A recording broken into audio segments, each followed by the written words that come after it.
My family decided they hated Alex before they learned his name. It started with his clothes. At the first dinner I brought him to, my mother eyed his scuffed boots like they'd tracked mud across her soul. My sister leaned over and whispered, not quietly, "Does he not own an iron?" My aunt smiled in that way that's meant to look polite but is actually an insult, wearing lipstick. Alex wore the same thing he always wore: faded jeans, a soft gray jumper, a watch with a cracked leather strap. Nothing designer, nothing loud. He looked like someone who cared about comfort and function and didn't think about being looked at very much. Which, apparently, was unforgivable. "Well," my father said later, after Alex had stepped outside to take a call, "he's simple." They all nodded, relieved to have found the word. After that, it became a hobby. My sister commented on Alex's hair. My mother asked, repeatedly, if he was between jobs. My aunt once suggested, brightly, that I'd outgrown this phase. Alex heard more than they thought. He never reacted. He just smiled, thanked them for dinner, and asked if anyone wanted more tea. I defended him, quietly at first, then louder, then less and less, because arguing with my family was like trying to hold water in my hands. They leaked judgment through every gap.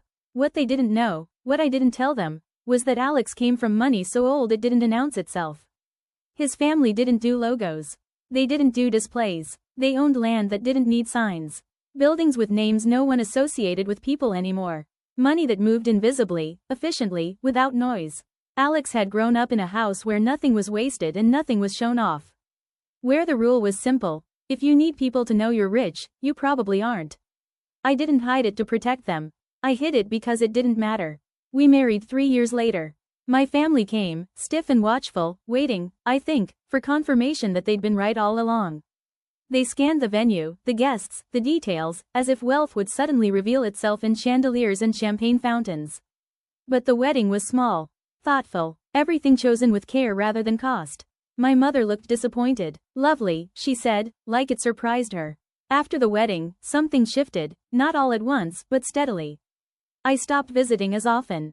Then at all. It wasn't dramatic. I didn't announce anything. I just didn't come back. Life with Alex was peaceful in a way I hadn't realized I was starving for.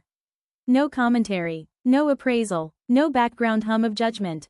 Just warmth, just quiet competence, just someone who loved me without measuring whether I impressed anyone. Meanwhile, my family's luck turned. First, my father's business partner pulled out. Then my sister's marriage collapsed under debt they'd been pretending didn't exist. My aunt's health took a turn that insurance only half covered. Repairs stacked up. Bills became conversations. Conversations became panic. They started calling more. At first, it was small things. "Do you know anyone who? Could you help us look into? Alex seems practical. Maybe he has advice?" Then it edged closer. "We're struggling a bit," my mother said one evening, voice brittle.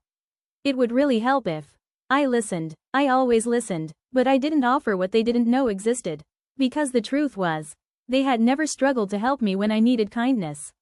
They had never softened, never paused, never wondered whether their words might land somewhere tender. They had decided who Alex was based on fabric and posture and silence. And now that help would have been easy, it wasn't coming. Not because I was cruel, but because I was done bending myself into someone who returned to be judged. When my mother finally asked, outright, if Alex's family had resources, I answered honestly. "Yes," I said. There was a long pause. "Oh," she said. Then, quieter, "We didn't realize." I thought of the boots.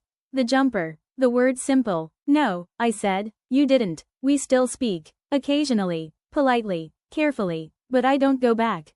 And sometimes, when I'm sitting in a sunlit room, safe and loved, my life steady and unremarkable in the best way, I think about how close they were to grace. All they had to do was be kind. They never imagined the cost of not being so.